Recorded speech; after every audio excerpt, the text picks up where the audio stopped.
ગુજરાતના બનાસકાંઠા જિલ્લાનું એક ગામ આવેલું છે જ્યાં આખા ગામમાં વર્ષોથી ગામની મહિલાઓ દેહ વેપારના ધંધામાં છે અને ખાસ વાત તો એ છે કે આ ગામનો મુખ્ય ધંધો જ આ છે। આ ગામનું નામ છે વાડિયા। જોવા જેવી વાત તો એ છે કે ઘરના પરિવારના લોકો જ ઘરની મહિલાઓ જોડે આ કામ કરાવે છે। આ લોકો આ ધંધાને ખાસ ખરાબ માનવાની જગ્યાએ એક પરંપરા માને છે, પણ શું આવી પરંપરા હોય?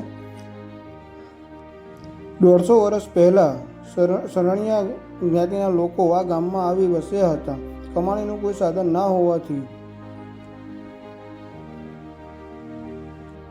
ગામના લોકોએ ઘરની જ બેન દીકરીઓ કમાણીનું સાધન બનાવી દેહ વેપારનો ધંધો ચાલુ કરી દીધો। આ એક પરંપરા બની ગઈ। આ ગામમાં દીકરીનો જન્મ થતાં જ ખુશી મનાવવામાં આવે છે અને દીકરાનો જન્મ થતાં માતમ। આ ગામમાં દીકરીઓને લગ્ન કરવા હોય તો કરવા દેવામાં આવતા નથી। અહીંયા સ્ત્રીઓ પોતાના રીતે જીવવાનો કોઈ અધિકાર નથી। આ ગામમાં સમગ્ર પુરુષ વર્ગ કોઈ કામ ધંધો કરતો નથી, પણ ઘરની મહિલાઓની ઇજ્જતનો સોદો કરી પૈસા કમાતા હોય છે।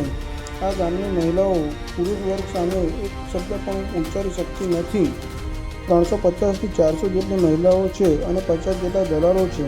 ગુજરાત અને ગુજરાત બહારથી આવતા હવસભૂખ્યા ગ્રાહકોને દલાલો રહેવા ખાવા પીવાની બધી સગવડ કરી આપે છે અને તે આ સંસ્થાની પહેલ અને સરકારના પ્રયાસથી 7 દીકરીઓના સમૂહ લગ્નનો કાર્યક્રમ